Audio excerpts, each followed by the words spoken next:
rádio e a TV Brasil Espírita apresentam Mãos Amigas.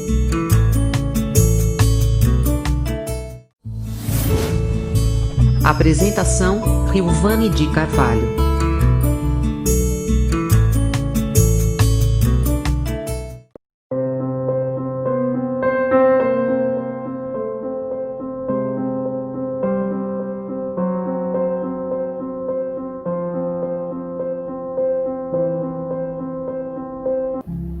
Boa noite, queridos amigos da RBE. Eu sou Rilvane de Carvalho e é sempre com grande alegria que iniciamos esse trabalho com o programa Mãos Amigas junto a vocês. É um programa de interação do ouvinte para com a RBE e estamos sempre aqui dispostos a esclarecer as tuas dúvidas, a trazer a tua história para este programa. No programa de hoje nós vamos conversar um pouquinho a respeito da interação de uma mãe que perdeu seu filho. Ele desencarnou, jovem, tinha encefalopatia crônica, tinha paralisia cerebral, e essa mãe encontra-se angustiada pela falta do filho, por sua saudade, e atualmente afirma que está desmotivada para continuar a vida e apresenta extremo desejo de receber uma carta psicografada de seu filho. E a respeito de comunicação mediúnica, de mediunidade, dessas cartas que são endereçadas do plano espiritual para o plano terreno, nós vamos conversar a respeito disso no programa de hoje. Para melhor direcionar o programa, vamos nesse momento solicitar a Jesus, a Maria, aos nossos guias e mentores espirituais, a nossa família do plano espiritual, que se aproximem de nós e nos intuam quanto ao conhecimento que iremos absorver. Senhor Jesus, mais uma vez estamos aqui agradecidos pela oportunidade do conhecimento que nos chega por meio da doutrina espírita, esclarecedora para todos nós. Ilumina, Senhor, as nossas consciências e neste momento em especial, te pedimos que direcione a tua falange amiga de espíritos abnegados, espíritos benevolentes, que se aproximem da mãe que se comunicou conosco por meio do WhatsApp da RBE. Neste momento, Senhor, te pedimos que a intua, que a fortaleça para a continuidade da jornada aqui na Terra. Que o seu coração de mãe saudosa seja acalentado por ti, assim como o de tantas mães que viram seus filhos partirem e hoje sentem muita saudade. Fortalece o ânimo de todas elas para que continuem firmes na jornada que segue, na certeza de que os seus filhos não estão desamparados. Fortalece, Senhor, a cada um de nós nesse propósito, para que possamos a cada dia agradecermos o dia em que acordamos no planeta Terra, por ser mais uma oportunidade de aprendizado para todos nós, na certeza de que nosso Pai, no dia adequado, nos convida a retornar à pátria espiritual. Abençoa cada um ouvinte da RBE que nos ouve neste momento e a todos os irmãos do planeta Terra. Assim seja. No livro No Invisível, de Leon Denis, ele nos traz várias orientações a respeito de comunicação mediúnica. Então vamos estudar juntos. Certas pessoas consideram, mais sem razão, a mediunidade um fenômeno peculiar aos nossos tempos. A mediunidade realmente é de todos os séculos e de todos os países. Desde as idades mais remotas, existiram relações entre a humanidade terrestre e o mundo dos espíritos. Se interrogarmos os Vedas da Índia, os templos do Egito, os mistérios da Grécia, os recintos de pedra da Gália, os livros sagrados de todos os povos por toda parte, nos documentos escritos, nos monumentos e tradições, encontraremos a afirmação de um fato que tem permanecido através das vicissitudes dos tempos E esse fato é a crença universal nas manifestações das almas libertas de seus corpos terrestres. Veremos essas manifestações associadas, de um modo íntimo e constante, à evolução das raças humanas, a tal ponto que são inseparáveis da história da humanidade. E ao começo, o culto dos antepassados, a homenagem prestada aos manéis dos heróis e aos larigênios tutelares da família.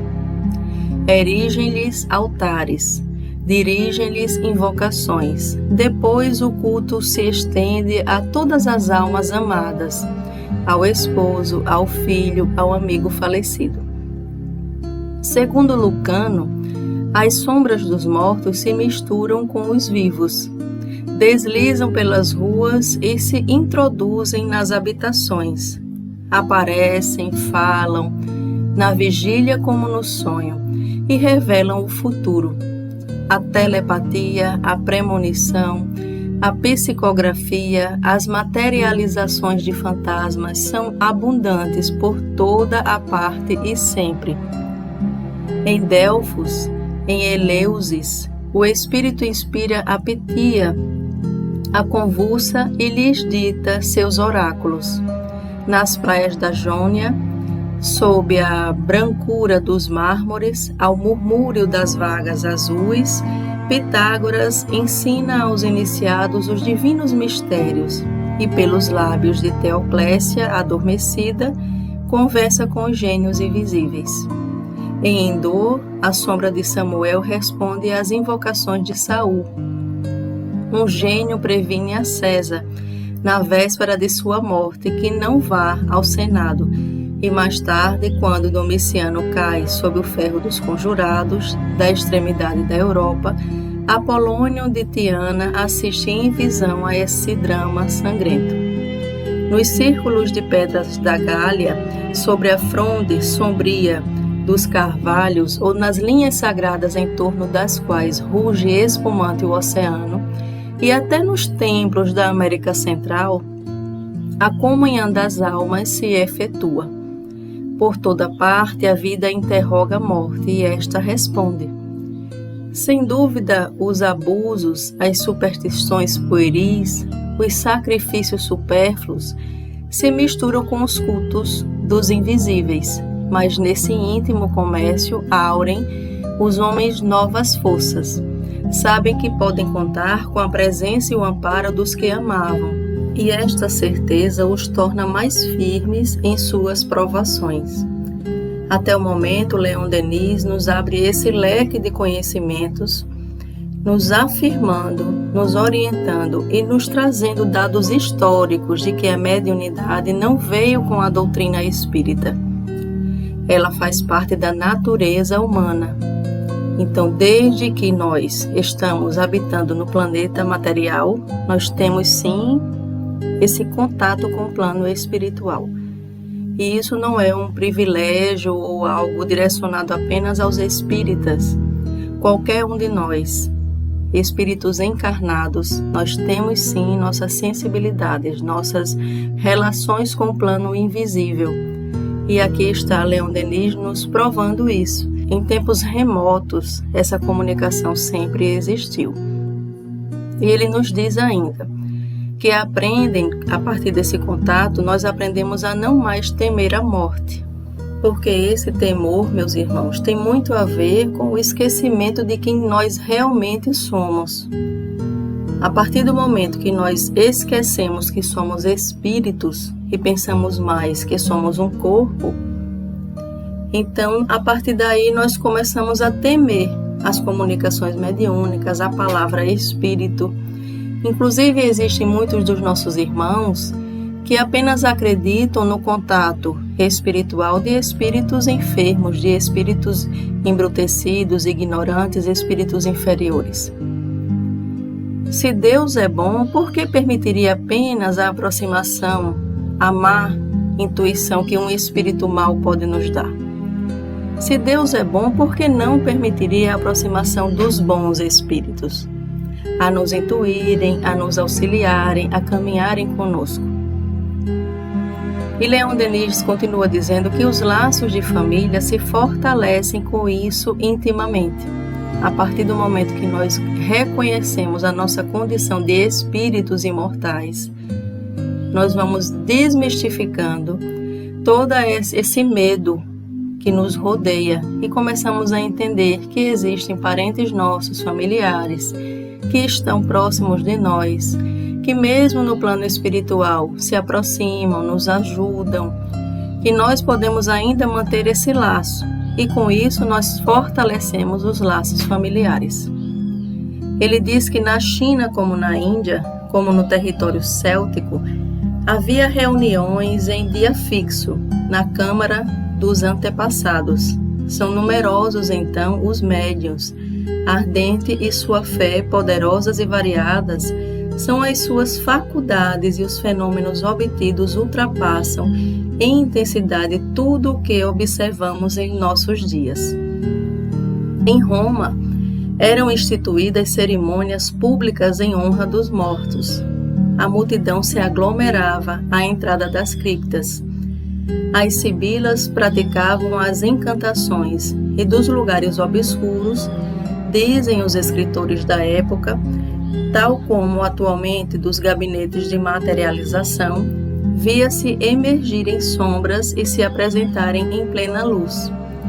Às vezes, mesmo os camaradas, os amigos de outrora, retomavam por momentos seu lugar à mesa e no lar comuns.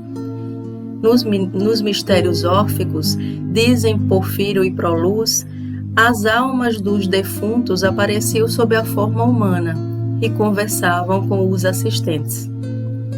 Ensinavam-lhes a sucessão das existências e a ascensão final do espírito à luz divina, mediante vidas puras e laboriosas. Essas práticas comunicavam aos iniciados uma fé profunda no futuro, incutiam-lhe uma força moral, uma serenidade incomparáveis, transportavam seus pensamentos às regiões sublimes em que tanto se comprouve o gênio grego. Eis que chega, porém, a época da decadência, e aí temos a depressão dos estudos, as intrigas sacerdotais, as rivalidades dos potentados, e finalmente as grandes invasões à ruína e à morte dos deuses. Um vento de barbárie sopra sobre os mistérios sagrados. Os espíritos, os gênios tutelares desertaram.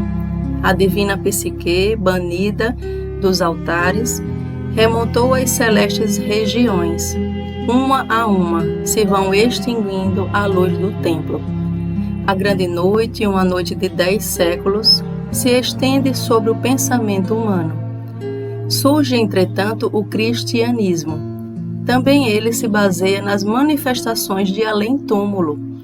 O Cristo atravessa a existência rodeado de uma multidão invisível, cuja presença se revela em todos os seus atos. Ele mesmo aparecera depois da morte aos discípulos consternados, e sua presença lhes fortalecera o ânimo. Aqui Leon Denis nos traz a lembrança de que o Evangelho de Jesus, escrito pelos evangelistas, todos têm várias passagens que apresentam fenômenos mediúnicos. Então Jesus veio e continuou a nos mostrar que existem fenômenos mediúnicos e fazem parte do nosso dia a dia. Nós não estamos distanciados deles. Leon Denis fala que durante 2 séculos comunicaram abertamente os primeiros cristãos com os espíritos, deles recebendo instruções. Cedo, porém, a Igreja, inquieta com as ingerências ocultas, muitas vezes em oposição com seus intuitos, procurara impedi-las. Interditara aos fiéis todas as relações com os espíritos, reservando-se direito exclusivo de provocar e interpretar os fenômenos. A religião do Cristo é, todavia, portadora de uma noção inteiramente nova: a utilidade da dor, benéfica e purificadora divindade, cuja ação não foi pelo mundo pagão compreendida em toda a sua amplitude. Graças a essa noção, a alma lutara mais vantajosamente contra a matéria e suplantara a sensualidade. É de toda a vida essa luta, cujo objetivo é o triunfo alcançado pelo espírito sobre o corpo e a posse da virtude.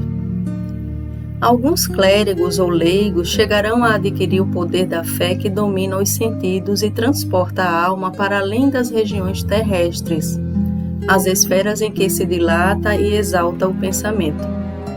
É esse ainda o meio de penetração no invisível. A alma, desprendida das coisas humanas, na contemplação e no êxtase, comunica com as potências superiores e lhes atribui as formas angélicas ou divinas, familiares à sua própria crença. Nesses fenômenos simples, lei da natureza, verá milagres a Igreja e dele se apropriará. As outras manifestações dos mortos serão consideradas diabólicas e conduzirão os videntes ao suplício. Sob a cinza das fogueiras, se há de procurar extinguir a ideia renascente, mas o Espírito sopra onde quer.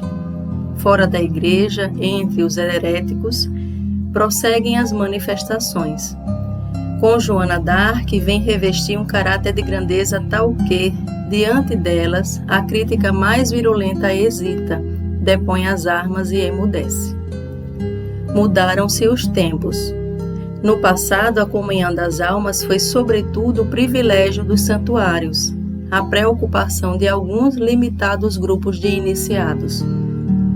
Fora desses esclarecidos círculos, asilos da sabedoria antiga, as manifestações de além-túmulo eram muitas vezes consideradas sobrenaturais e associadas a práticas supersticiosas que lhes deturpavam o sentido.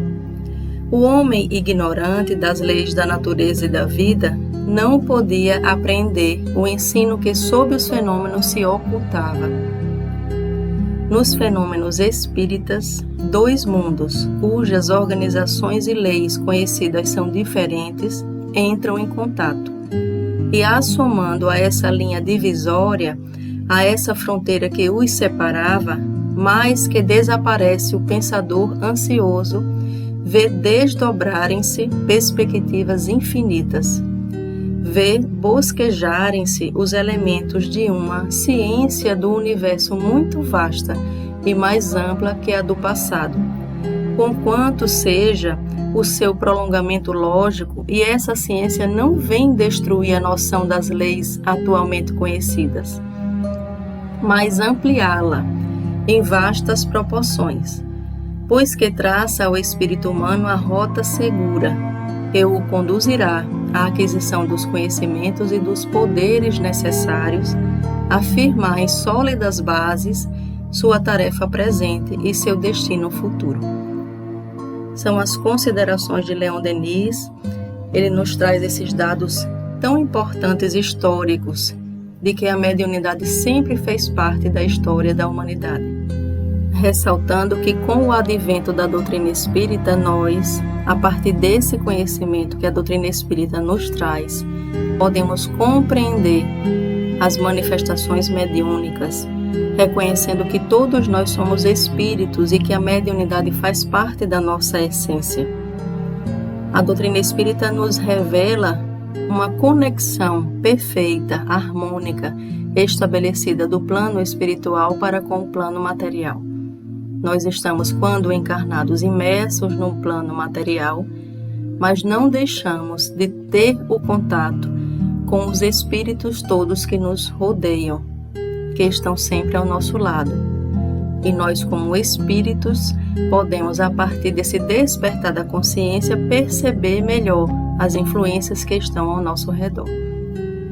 No livro Instruções Práticas sobre Manifestações Espíritas, Kardec nos traz que psicografia é a transmissão do pensamento dos espíritos por meio da escrita pela mão de um médium. No médium escrevente, a mão é o instrumento, mas a sua alma ou espírito nele encarnado é o intermediário ou intérprete do espírito estranho que se comunica. Na pneumatografia, é o próprio espírito estranho quem escreve sem intermediário, sem a necessidade de um médium que lhe auxilie. Aqui Kardec nos traz então o conceito de psicografia e de pneumatografia. Com relação à psicografia, ela pode ser imediata ou direta. E Kardec diz que quando ela é imediata ou direta, quando o próprio médium escreve, tomando do lápis como para escrever normalmente. A psicografia mediata ou indireta é quando o lápis é adaptado a um objeto qualquer, que serve, de certo modo, como um apêndice da mão, tal como uma cesta, uma prancheta e etc. A respeito ainda de psicografia indireta, que utiliza cestas e pranchetas, o Livro dos Médiuns nos traz que a ciência espírita ha progredido como todas as outras, e mais rapidamente do que estas. Alguns anos apenas nos separam da época em que se empregavam esses meios primitivos e incompletos, a que trivialmente se dava o nome de mesas falantes. E já nos achamos em condições de comunicar com espíritos tão fácil e rapidamente como fazem os homens entre si, e pelos mesmos meios, a escrita e a palavra. A escrita, sobretudo, tem a vantagem de assinalar, de modo mais material, a intervenção de uma força oculta e de deixar traços que se podem conservar, como fazemos com a nossa correspondência. O primeiro meio de que se usou foi o das pranchas e cestas munidas de lápis, com a disposição que passamos a descrever. Uma pessoa dotada de aptidão especial pode imprimir movimento de rotação a uma mesa ou a outro objeto qualquer.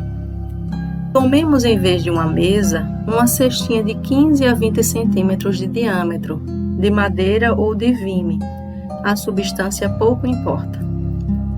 Se fizermos passar pelo fundo dessa cesta um lápis e o prendermos bem, com a ponta de fora e para baixo, se mantivermos o aparelho assim formado em equilíbrio sobre a ponta do lápis, apoiado este sobre uma folha de papel, e apoiarmos os dedos nas bordas da cesta, ela se porá em movimento.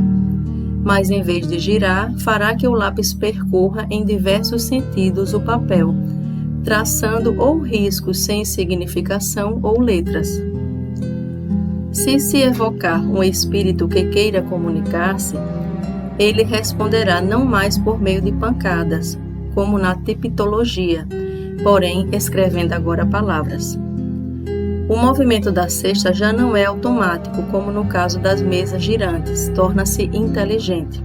Com esse dispositivo, o lápis, ao chegar à extremidade da linha, não volta ao ponto de partida para começar outra.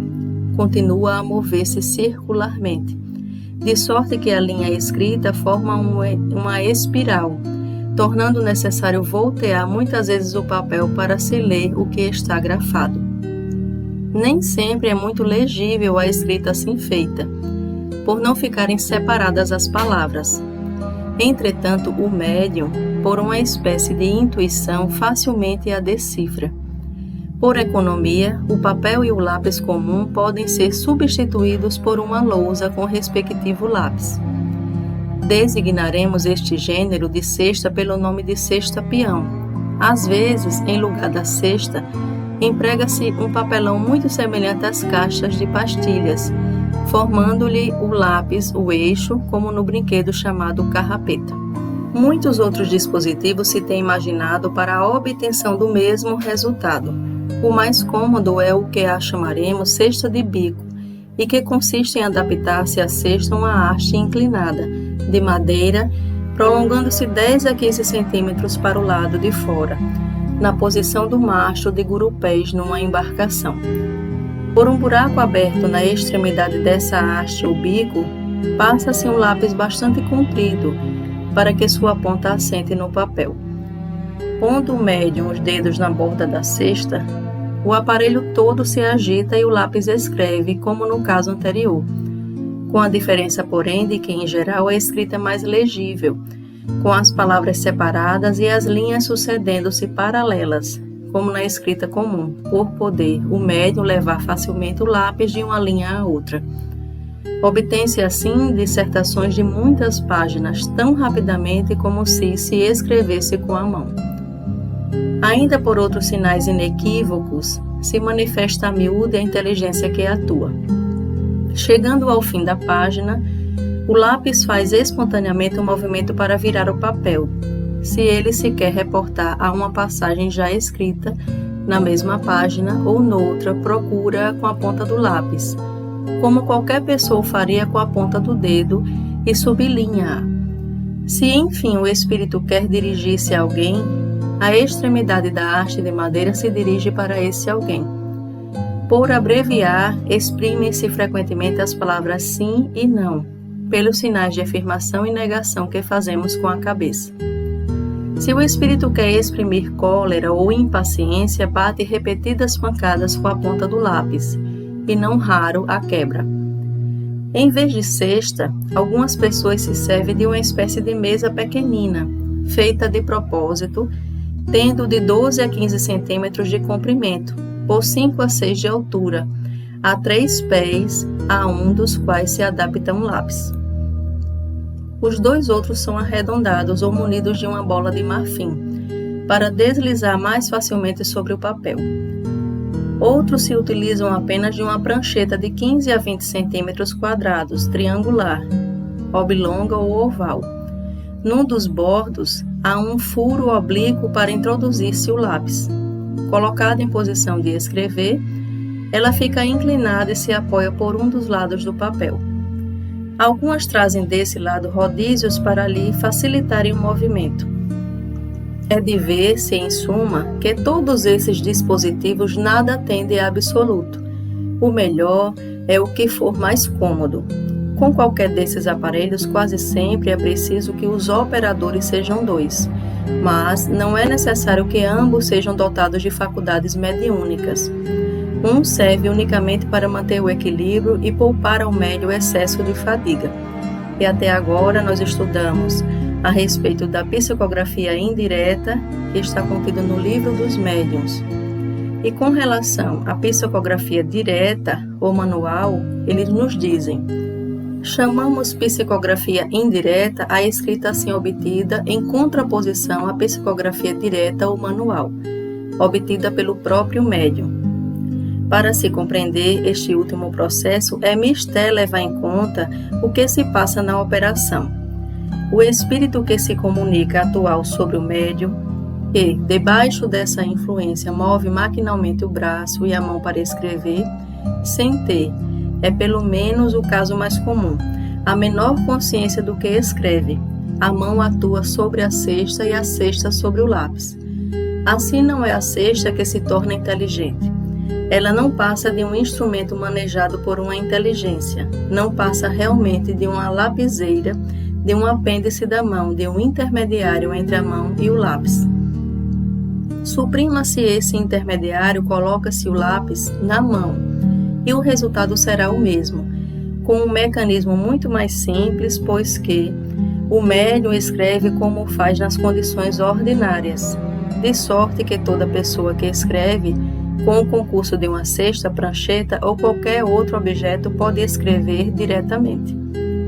De todos os meios de comunicação, a escrita manual, que alguns denominam escrita involuntária, é, sem contestação, a mais simples, a mais fácil e a mais cômoda, porque nenhum preparativo exige e se presta como a escrita corrente aos maiores desenvolvimentos.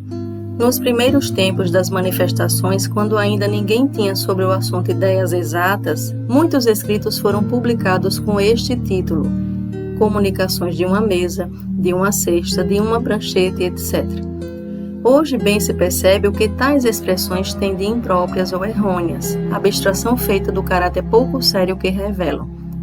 Efetivamente, como acabamos de ver, as mesas, pranchetas e cestas não são mais do que instrumentos inteligentes. embora animados por instantes de uma vida fictícia que nada podem comunicar por si mesmos. Dizer o contrário é tomar o efeito pela causa, o instrumento pelo princípio.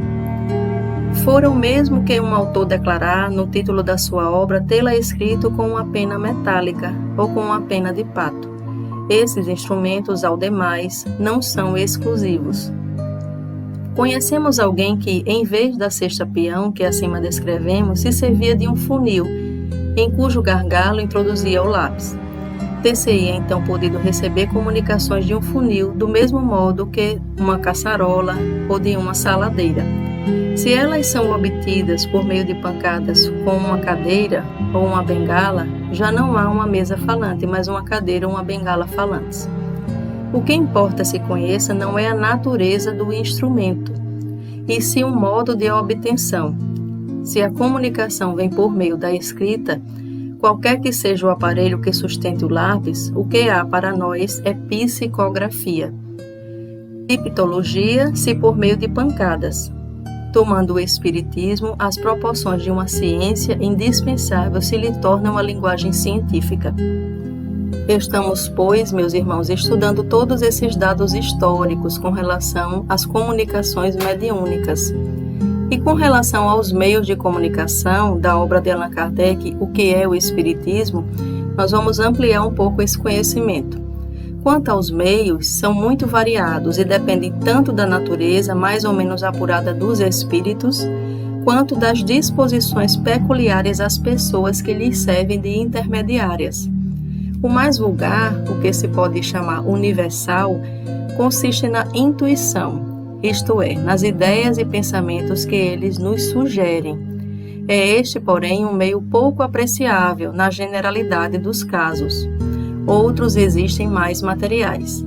E aqui Kardec nos traz com relação à intuição, a que todos nós temos. A intuição é algo que é comum as pessoas perceberem, sentirem, reconhecerem. Eu fui intuída a falar tal coisa. Eu fui intuída a não ir por aquele caminho. Intuição todos nós temos a todo instante. Mas é algo pouco apreciável, como diz Kardec, porque não é um meio tão material, de tanta consistência do que realmente se é o teu pensamento ou se foi o pensamento de um espírito que te intuiu. E Kardec nos fala que certos espíritos se comunicam por pancadas, respondendo por sim ou por não, ou designando as letras que devem formar as palavras. As pancadas podem ser obtidas pelo movimento de oscilação de um objeto, de uma mesa, por exemplo, que bate com o pé. Muitas vezes se fazem ouvir nas próprias substâncias dos corpos, sem que estes se movimentem. Esse modo primitivo é demorado e dificilmente se presta a comunicações de certo desenvolvimento. A escrita substituiu-o e é obtida de diferentes maneiras. Os médiuns possuem para esses diferentes modos de comunicação aptidões especiais que dependem de sua organização. Assim, temos médiuns de efeitos físicos, isto é, aptos para produzir fenômenos materiais, como pancadas, movimento de corpos e etc. Há médiuns auditivos, falantes, videntes, desenhadores, músicos, escreventes. Esta última faculdade é a mais comum, a que melhor se desenvolve pelo exercício e também a mais preciosa, por ser a que permite comunicações mais frequentes e rápidas. O médium escrevente apresenta numerosas variedades, das quais duas são muito distintas. Para compreendê-las é necessário saber-se o modo pelo qual se opera o fenômeno. O espírito atua, algumas vezes diretamente sobre a mão do médium, a qual dá um impulso totalmente independente da vontade deste, e sem que ele tenha consciência do que escreve, é um médium escrevente mecânico. Outras vezes, atuando sobre o cérebro do médium, seu pensamento se comunica com o deste, que, então, se bem que escrevendo de modo involuntariamente, tem consciência mais ou menos nítida do que obtém. É um médium intuitivo. Seu papel é exatamente o de um intérprete, que transmite um pensamento que não é o seu e que, portanto, ele deve compreender. Ainda que, neste caso, o pensamento do espírito e o do médium se confundam algumas vezes, a experiência ensina a distingui-los com facilidade. Até aqui, Kardec nos orienta quanto à distinção dos fenômenos de efeitos físicos e dos fenômenos de efeitos inteligentes, onde existe a aproximação de um espírito comunicante, de um médium que lhe dê passividade, que lhe permita expressar a sua ideia. Kardec ainda fala que obtém-se comunicações igualmente boas por esses dois gêneros de médiums, o médium de efeito físico e o médium de efeito inteligente. A vantagem dos que são mecânicos é serem proveitosos, sobretudo para as pessoas que ainda não estão convencidas. E aqui Kardec fala porque tem pessoas que precisam ver para crer, que necessitam passar, por exemplo, pela experiência de visualizar a materialização de um espírito, ou então o movimento de algum objeto, independente da aproximação de encarnados. Kardec ainda fala demais, a qualidade essencial de um médium está na natureza dos espíritos que o assistem, nas comunicações que recebem, antes que nos meios de execução. Imaginemos agora, me veio a lembrança do médium ostensivo Chico Xavier, Francisco Cândido Xavier. Ele tinha próximo a ele espíritos nobres. A natureza dos espíritos que o assistiam eram de espíritos iluminados, que auxiliaram a todos nós, que nos esclareceram tanto, com tantos livros que nos endereçaram. Em princípio, nos diz Kardec, podemos comunicar-nos com os espíritos de todas as categorias, com os nossos parentes e amigos, com os mais elevados como os mais vulgares. Porém, independentemente das condições individuais de possibilidade, eles vêm mais ou menos de boa vontade, segundo as circunstâncias, e, sobretudo, segundo a simpatia pelas pessoas que os chamam, e não pelo pedido do primeiro que tem a fantasia de evocá-los por um sentimento de curiosidade. Nestas circunstâncias, se eles, quando na terra, não se incomodariam com elas, depois da morte não o fazem também. Os espíritos sérios só comparecem nas reuniões sérias, para onde os chamamos com recolhimento, e para as coisas sérias. Não se prestam a responder a perguntas de curiosidade, de prova, ou com um fim fútil, nem também a experiência alguma. Os espíritos frívolos andam por toda parte, porém, nas reuniões sérias calam-se e conservam-se afastados para escutar, como fariam estudantes em uma assembleia de doutos. Nas reuniões frívolas, eles tomam a desforra, fazem de tudo divertimento, zombando muitas vezes dos assistentes e respondendo a tudo sem se importarem com a verdade. E aqui Kardec nos diz que nós podemos nos comunicar com parentes, amigos, espíritos mais elevados ou mais vulgares. Mas isso tem a ver com a nossa condição, com a nossa possibilidade individual. E eles vêm de boa vontade, segundo as circunstâncias que são oferecidas para essa aproximação. Então, nem sempre o querer do médium é o querer do espírito do plano espiritual. Nem sempre aquela comunicação ela vai trazer benefício para o médium e para aquelas pessoas que vão receber essas instruções, esse contato. Nós estamos todos regidos pelo plano espiritual e eles só permitem essa aproximação dos espíritos sempre no sentido educativo, mesmo que sejam aproximações de espíritos rudes, espíritos grosseiros. Com certeza essa aproximação ela vai trazer alguma experiência positiva para aquele grupo que se aproximou dele. Então existe sempre um momento educativo para o médium, para as pessoas que estão à sua volta, como também para o espírito. E os espíritos de boa vontade, os espíritos benevolentes, espíritos superiores, eles têm o desejo de auxiliar a humanidade em seu progresso. Mas não somos nós que solicitamos que eles vêm no tempo adequado, no tempo devido. Então não é o desejo, por exemplo, de uma mãe, de alguém que fica no plano terreno enquanto seu parente desencarna, não é apenas o seu próprio desejo que vai fazer com que exista essa condição propícia, adequada, de que o desencarnado se comunique. Chico sempre dizia que o telefone chama de lá para cá. Então não existe essa condição de um médium querer e receber a carta daquele espírito específico.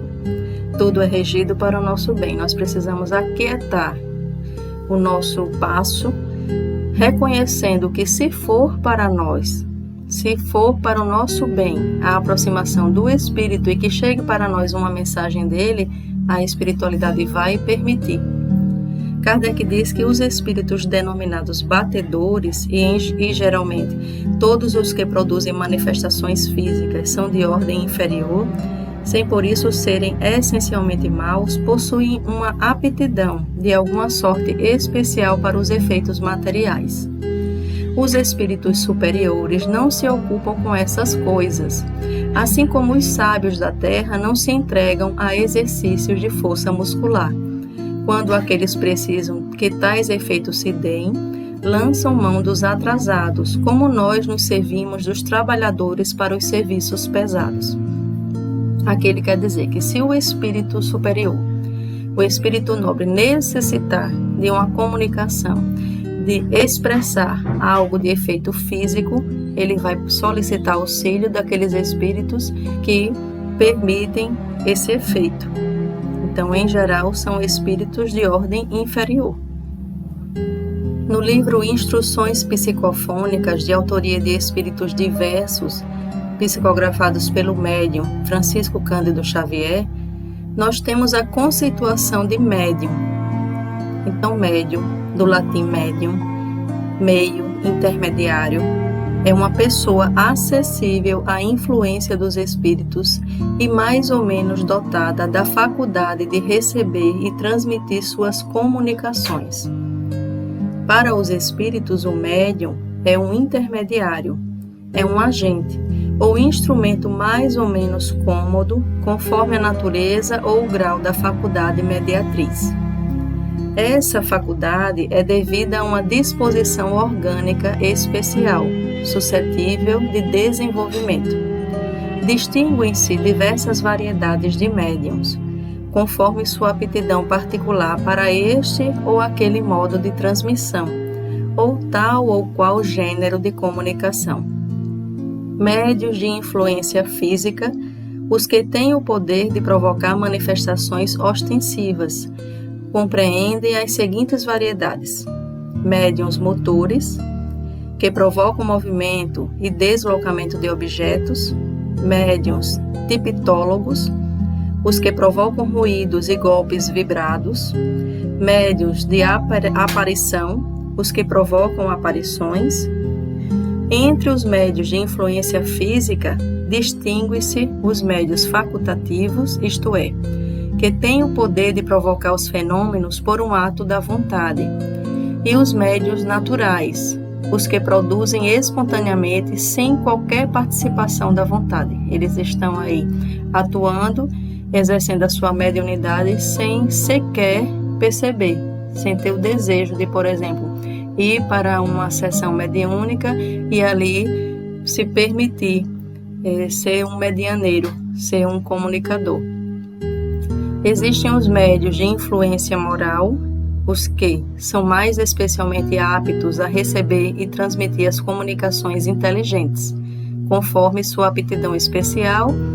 Os médiuns de influência moral distinguem-se em médiuns de pressentimentos, pessoas que em certas circunstâncias têm uma vaga intuição das coisas futuras; médiuns desenhistas, os que desenham sob a influência dos espíritos; médiuns escreventes ou psicógrafos, os que têm a faculdade de escrever sob a influência dos espíritos; médiuns excitadores, os que têm o poder de desenvolver nos outros, pela sua vontade, a faculdade de escrever, sejam ou não médiuns escreventes; médiuns falantes ou parlantes, os que transmitem pela palavra falada o que os psicógrafos transmitem pela escrita; médiuns inspirados, as pessoas que, em estado normal ou em êxtase, recebem pelo pensamento comunicações ocultas estranhas às suas ideias;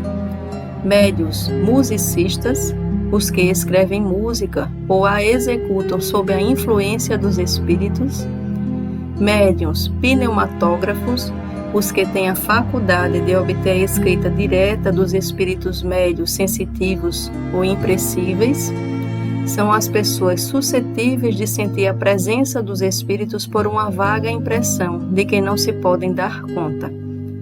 Essa variedade não tem um caráter bem definido. Todos os médios são necessariamente impressíveis. A impressionabilidade é, assim, antes uma qualidade geral que especial. É a faculdade rudimentar, indispensável ao desenvolvimento de todas as outras. Difere da impressionabilidade puramente física e nervosa, com a qual não se deve ser confundida. Médios videntes são as pessoas que têm a faculdade da segunda vista, ou de ver os espíritos. E assim, os nossos irmãos nos descrevem os vários tipos de médiuns. Foi um estudo que fizemos hoje no programa Mãos Amigas a respeito da faculdade mediúnica, de mediunidade, dessa relação do plano espiritual com o plano material, que é tão comum, que existe desde sempre, que faz parte da natureza humana. Não existe nada de sobrenatural, é puramente natural, faz parte da nossa natureza.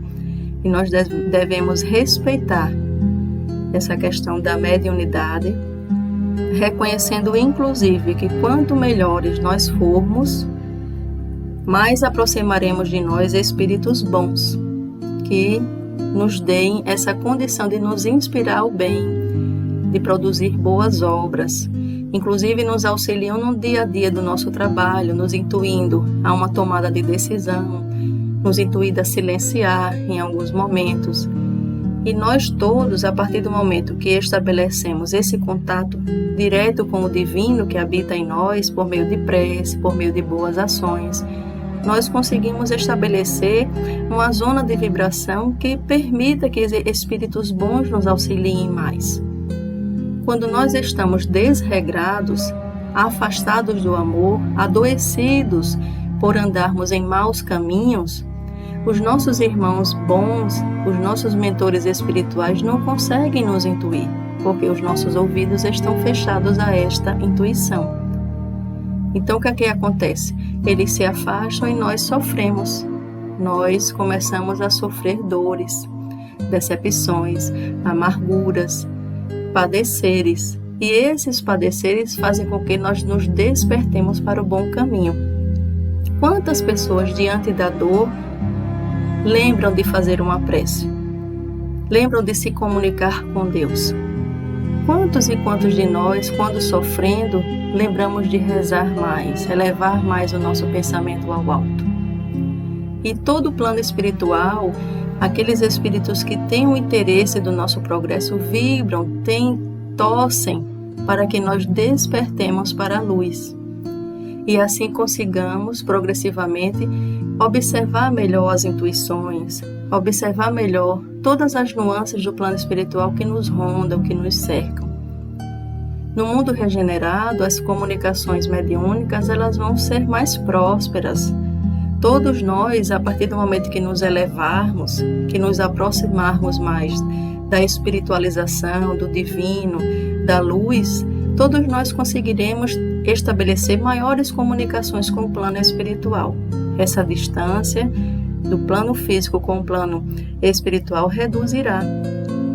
Nós conseguiremos sentir mais ao Cristo, sentir mais a sua presença. Para isso, precisamos elevar o nosso sentimento, elevar a nossa vibração. E só amando, meus irmãos, só conseguiremos progredir, sermos mais felizes, se amarmos, se abrirmos espaço para o amor. E agora vamos finalizando o programa.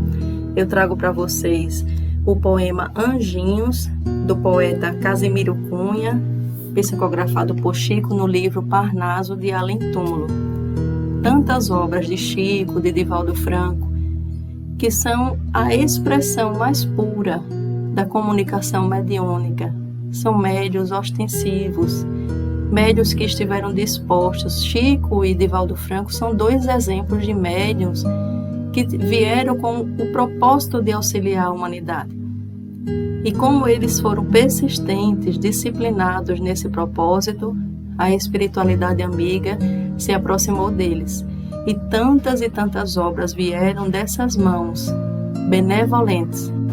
E lembrando da mãezinha, que nos motivou a preparar o programa de hoje, afirmando estar saudosa de seu filho desencarnado e com grande desejo de que ele estabeleça a comunicação com ela, ela nos endereçou a sua mensagem para o WhatsApp da rádio, e você também pode nos endereçar por meio do número 8255, porque é Brasil, 82987349514, e se comunicar conosco também. E lembrando dessa mãe, nós vamos finalizar o programa lendo o poema Anjinhos, que diz assim: ó mães que chorais na vida os vossos ternos anjinhos, e quais meigos passarinhos cindiram o espaço azul, deixando-vos sem conforto o peito dilacerado, o coração desolado, a alma tristonha e Exu. Reconhecei que na terra só se conhecem as dores, os prantos, os amargores, as frias noites sem luz. E os vossos filhinhos ternos, quais centelhas luminosas, são as flores mais formosas das moradas de Jesus.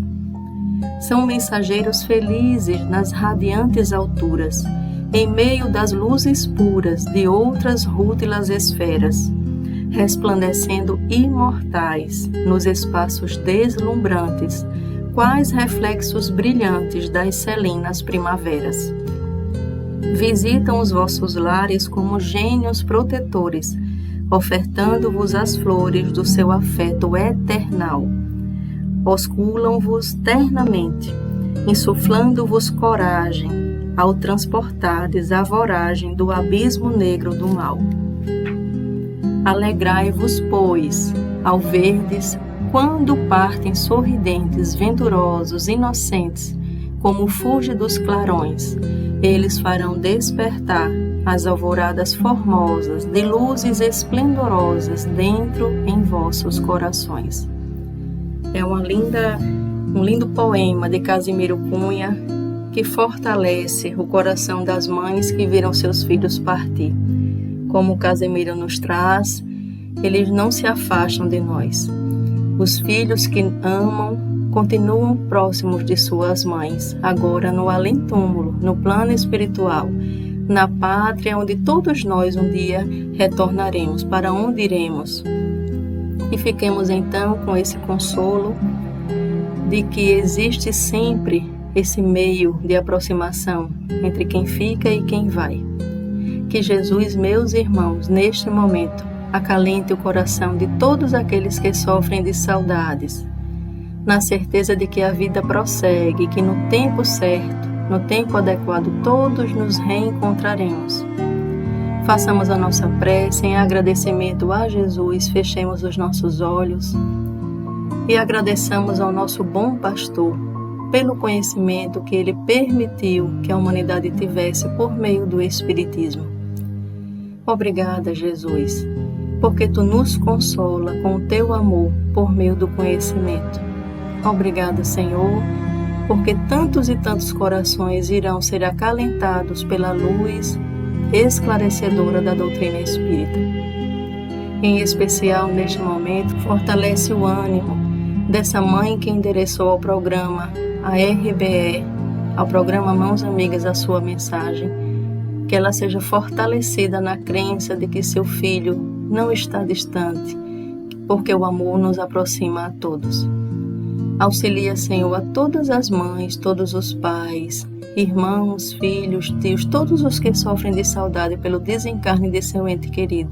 Fortalece o ânimo para continuarem firmes na fé, na certeza de que tu caminhas conosco e de que tudo está tão certo, tão ajustado para todos nós. Nos auxilia, Senhor, a carregarmos a nossa cruz, seguindo a Ti, a Tua estrada do bem, a Tua estrada do amor. Assim seja.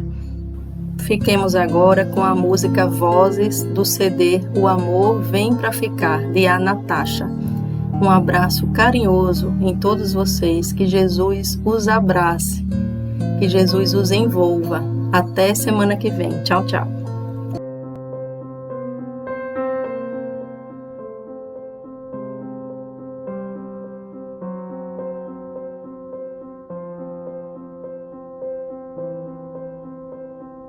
Quando do amor resta saudade, quando ecoa a tempestade